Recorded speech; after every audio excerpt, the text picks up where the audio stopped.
What's up, metalheads? My name's Jamie. This is the Blades and EDC channel, and thank you so much for being here.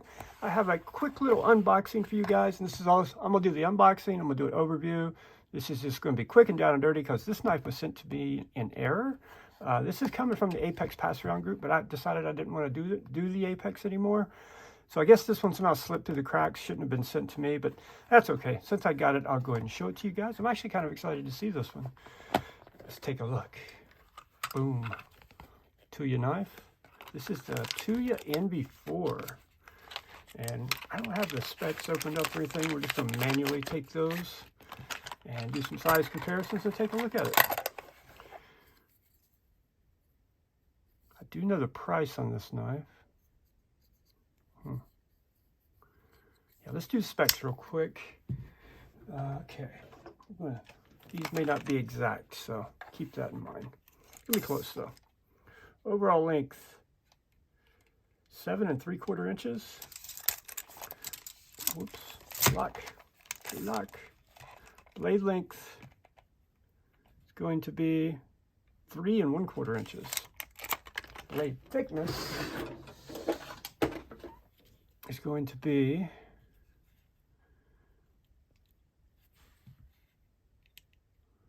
120 thousandths. Oh, maybe 110 thousandths. 110, between 110 and 120 thousandths, somewhere right in there. Handle thickness, 47 thousandths, just under 1/2 inch. Tallest point, a little over an inch, just a hair over an inch. And the weight on this one is going to be, my ancient scales here. I got to warm up, you know. Take them a minute, warm up. The weight on this knife is 3.8 ounces. All right, let's check that action out. Detent seems pretty good. Lock bar, good access, but there's an issue there. I'll talk about that in a second. Especially at this price point. This knife runs $240. It's S90V blade still, by the way, which I think is very appealing to a lot of people. But at couple things I can already point out instantly. At $240, you shouldn't see these problems. We'll talk about those in a second. One of the reasons I left the Apex group also is, you know, you got to sign up for the knives, right? When a new post gets put on there, if you remember the group, you got to say, yep, I'm in. The problem with that is if you're not there to sit there and watch that group all day, every day, there's so many people in the group, by the time you sign up, there's 5 to 10 people ahead of you, so you don't get the knife for 4 to 8 weeks, sometimes longer. And then you're paying $10 each to ship them. And, you know, if I get 2 a month, 3 a month, I could just buy a budget knife, you know. Yeah, I'm not going to be able to review as many knives, but, you know, in the end, it's just not working out for me. It's just wasn't making a lot of sense for me. So I think I'm going to start my own pass around group and keep it small, maybe maximum of 6 channels. Here's the Tuya Big Belly. The only other Tuya I happen to have here. She's a little tip heavy, just FYI. Carbon fiber integral handle. Here is the Terrain 365 P38 with the Terravantium. It's going to be in my pocket all week, by the way. All week this week. Let's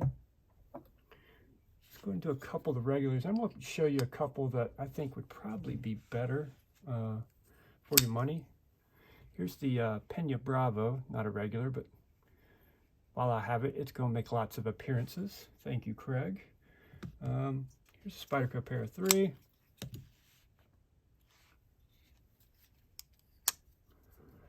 Here's the Kunwu Pulsar. Here's the Paramilitary 2. Quite a bit smaller and very similar in size to the Pulsar lengthwise, but the Pulsar is a little bit thicker, I think. I should probably put pretty close. The tabs are holding it up. That's what it is. Here is the F5.5 from Urban EDC. Where's my penguin at? Where is the penguin? Where'd I put the penguin? Oh, there's the penguin. We're using this one now until somebody buys it. The QSP penguin. And the Benchmade bug out. Got to do a bug out. So, should give you a good idea on the size. Couple things I want to point out right off the bat that I saw immediately. I'm going to point out a couple other knives that you can get for less than this knife. This is the Wiha Hyphen. This is the Wiha Esprit. And one thing right off the bat, as soon as I pressed that light bar, I looked at that and I'm like, they didn't chamfer it at all. You got pretty good access to it. They gave you a little pretty good access, but it's kind of a sharp edge right there on that edge. And, you know, in this price point, stuff like that should be chamfered. I brought these up because I know both of these are. You see how they did that there? That would make it much more comfortable. I'm sure it's the same on this one. Yeah, it is. What other frame locks? I think even this, yeah, even this little Kaiser Feist has it done, right? Let me bring you guys out a little bit here. And, you know, this, my friend's about $200. This one, I think, somewhere in that same range. Yeah, this is S90V, but, you know, for that price point, stuff like that is stuff you need to point out. Something else I noticed instantly, the thumb studs are a little slick. You know, kind of, you can't go off the top. There's nothing to get the top. You have to go off the side. They work fine, don't get me wrong, get plenty of access to them. Another thing I noticed very quickly was the inlay. The inlay, I don't know how well I can get that to show up on camera. This inlay's sticking up way above the titanium right here. It's not very smooth at all. This side's much better. Much better. But the lock side, it's not very good at all. It's sticking way up above the titanium. I thought maybe it was loose, but as I'm pushing it, it's not moving. So I just don't think they sanded it down to the right thickness there. Do you have a lanyard hole? It is right-hand tip-up only, by the way. No lefty love. I think this is on bearings. Feels like it's on bearings. But another thing with the pass-around group, you know, when 8 people have had this knife before you for a week at a time each, and you get it, we are not allowed to take these knives apart and clean them. So a lot of times, you know, I don't know if I'm telling you it has the action it really has. It could be better in some cases, I think. But, you know, they don't want us disassembling the knives, which is no problem. But, you know, it's just another way. Something else I was looking at, I was like, you know, I'm not really giving an accurate overview of it, of the action anyway, because now if I'm one of the first people to get it, I can be a little more confident in what I'm telling you. But if I'm number 8 on the list or number 10 on the list, who knows, right? If it's never been taken apart and cleaned after everyone carrying it for that long straight, obviously, you know, there's going to be some gunk built up in there. And I can feel it on this one, because I'm pretty sure this is bearings, but it's good, but I can feel that if it were cleaned, this thing would probably drop like a guillotine. It's got a little hesitation up here at the top, right after it breaks the detent. You got to shake it down a little bit. I guarantee you that's just because the pivots, the bearings are dirty and getting gunked up. But ergos, let's check the ergos here. I feel the pocket clip, but it's not going to be a hot spot at all. I do feel something else though, right here. Is that the edge of the pocket clip? No. Oh, I see what that is. See those little points right there where they did the lock bar relief cut? Right here in this point and that point. They didn't chamfer those down at all. Those are pretty sharp, actually. I'm feeling them right here below my pinky. Would they be a hot spot? I mean, if you're going to be hard using it, if you're going to be gripping this knife for a while and push cutting, yeah, I think it probably would become a hot spot. Those 2 little points right there. Maybe not. Maybe not. They are noticeable, but they're not like painful immediately. I just definitely, they stand out. First I thought it was the edge of the pocket clip, but then it's those 2 little points right there.